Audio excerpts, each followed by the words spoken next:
একজন গর্ভবতী মা সন্তান ধারণের জন্য একদিকে যেমন আনন্দ উপভোগ করে, অন্যদিকে তার গর্ভে বেড়ে ওঠা সন্তানের জন্য দুশ্চিন্তা শুরু হয়।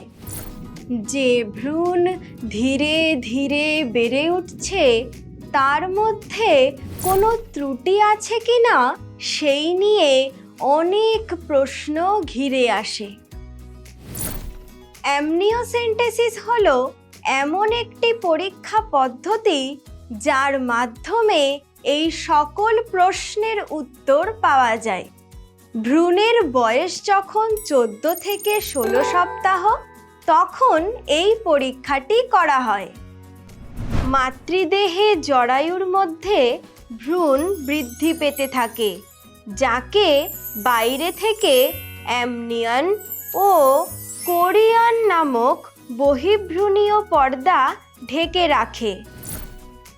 ভ্রূণ ও অ্যামনিয়নের মধ্যে যে গহ্বর রয়েছে তাকে বলে অ্যামনিওটিক গহ্বর।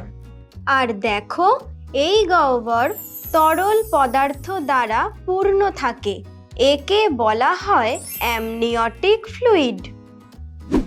এবার চলো জেনে নেওয়া যাক কিভাবে অ্যামনিওসেন্টেসিস পরীক্ষা করা হয়। প্রথমেই আল্ট্রাসোনোগ্রাফির মাধ্যমে মাতৃগর্ভে ভ্রূণের সঠিক অবস্থান চেক করে নেওয়া হয়। তারপর প্রয়োজন অনুসারে লোকাল অ্যানাস্থেটিক ব্যবহার করে একটি স্টেরিলাইজড সিরিঞ্জের মাধ্যমে ত্বক জরায়ুর প্রাচীর ফুটো করে অ্যামনিওটিক গহ্বর থেকে 10 থেকে 25 ml ফ্লুইড সংগ্রহ করা হয়, যার মধ্যে স্বাভাবিকভাবেই ভ্রূণের দেহের কোষ সমষ্টি উপস্থিত থাকে। এরপর সংগৃহীত অ্যামনিওটিক ফ্লুইডকে সেন্ট্রিফিউজ যন্ত্রে ঘুরিয়ে তার মধ্যে থেকে কোষ ও জলীয় অংশকে আলাদা করা হয়। জলীয় অংশের দুভাবে পরীক্ষা করা হয়।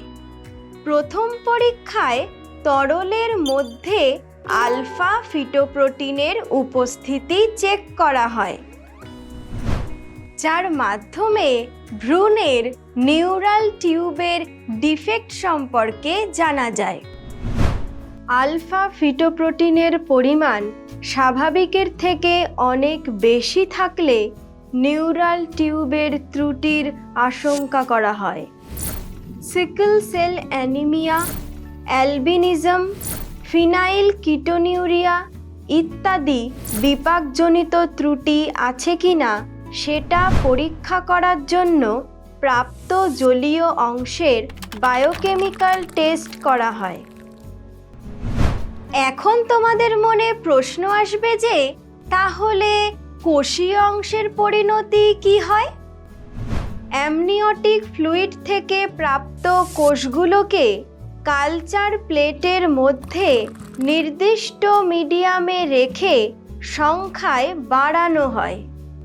এরপর পরীক্ষা করা হয় এই ভ্রূণের কোষে কোনো রকম ক্রোমোজোমের সংখ্যার পরিবর্তন আছে কিনা অথবা গঠনগত কোনো ত্রুটি আছে কিনা। যদি দেখা যায় 21 নাম্বার অটোজোম সংখ্যায় 2টির বদলে 3টি আছে, তাহলে এর থেকে ডাউন সিনড্রোম রোগের শনাক্তকরণ সম্ভব। অনেক ক্ষেত্রে স্বাভাবিক সংখ্যক অটোজোম উপস্থিত থাকলেও সেক্স ক্রোমোজোমের মধ্যে পরিবর্তন দেখা যায়। ভ্রূণটি যদি পুরুষ ভ্রূণ হয় তাহলে কোষে একটি এক্স ও একটি ওয়াই ক্রোমোজোম থাকে, তবে কখনো কখনো এক্স ও ওয়াই ক্রোমোজোমের সঙ্গে কোষের মধ্যে আরও একটি এক্স ক্রোমোজোম উপস্থিত থাকতে পারে, যা ভ্রূণের মধ্যে ক্লাইনফেল্টার সিনড্রোমের লক্ষণ প্রকাশ করে। সাধারণত কন্যা ভ্রূণের কোষে 2টি এক্স ক্রোমোজোম থাকে। পরীক্ষা থেকে যদি জানা যায় কোষে 2টি এক্স ক্রোমোজোমের পরিবর্তে 1টি এক্স ক্রোমোজোম আছে, অর্থাৎ 1টি সেক্স ক্রোমোজোম অনুপস্থিত, তাহলে ভ্রূণের মধ্যে টার্নার সিনড্রোম প্রকাশ পাবে। এছাড়াও থ্যালাসেমিয়া, জুভেনাইল ডায়াবেটিস ইত্যাদি রোগেরও শনাক্তকরণ করা যায় অ্যামনিওসেন্টেসিস পরীক্ষার মাধ্যমে। আবার অ্যামনিওসেন্টেসিসের মাধ্যমে সন্তান প্রসবের আগে থেকেই ভ্রূণের লিঙ্গ নির্ধারণ করা সম্ভব। ভ্রূণের কোষের মধ্যে বারবডির উপস্থিতি নির্দেশ করে যে ভ্রূণটি হল কন্যা ভ্রূণ, আর যদি বারবডি না থাকে তবে বুঝতে হবে যে ভ্রূণটি হল পুরুষ ভ্রূণ।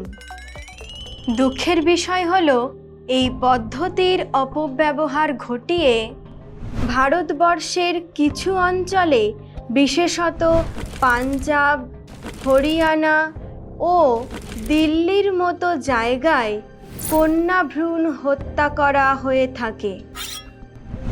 সেই কথা ভেবেই 1994 খ্রিস্টাব্দে pre conception and pre natal diagnostic technique act অনুসারে অ্যামনিওসেন্টেসিসের মাধ্যমে ভ্রূণের সেক্স ডিটারমিনেশন ব্যান করে দেওয়া হয়েছে।